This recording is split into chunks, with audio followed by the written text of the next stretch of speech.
السلام علیکم ورحمۃ اللہ وبرکاتہ۔ اعوذ باللہ من الشیطان الرجیم، بسم اللہ الرحمن الرحیم۔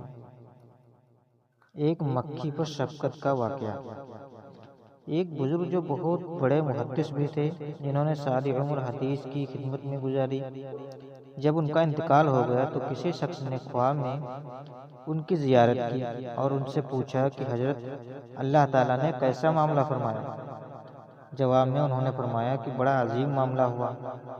وہ یہ ہوا کہ ہم نے تو ساری عمر علم کی خدمت میں اور حدیث کی خدمت میں گزاری، اور درس تدریس اور تصنیف وعظ کتابت میں گزاری، تو ہمارا خیال یہ تھا کہ ان اعمال پر اجر ملے گا، لیکن اللہ تعالیٰ کے سامنے پیش ہوا تو اللہ تعالیٰ نے کچھ اور ہی معاملہ فرمایا۔ اللہ تعالیٰ نے مجھ سے فرمایا کہ ہمیں تمہارا ایک عمل بہت پسند آیا۔ وہ عمل یہ ہے کہ ایک دن تم حدیث شریف لکھ رہے تھے، جب تم نے اپنا قلم دوات میں ڈبو کر نکالا تو اس وقت ایک سیاہی مکھی اس قلم پر آ کر بیٹھ گئی اور چوسنے لگی۔ تمہیں اس مکھی پر ترس آ گیا۔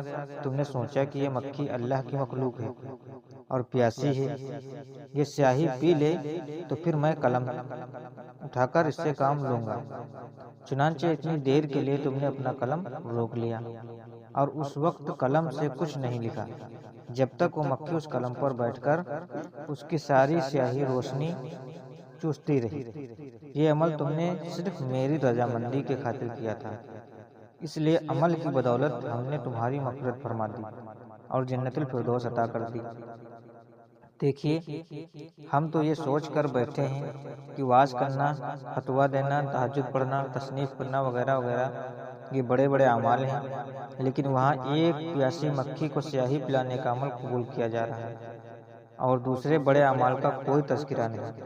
حالانکہ اگر غور کیا جائے تو جتنی دیر قلم روک رکھا، اگر اس وقت قلم نہ روکتے تو حدیث شریفی کا کوئی لفظ لکھتے، لیکن اللہ کی مخلوق پر شفقت کی بدولت اللہ نے مغفرت فرما دی اور وہ اس عمل کی معمولی سمجھ کر چھوڑ دیتے تو یہ فضیلت حاصل نہ ہوتی۔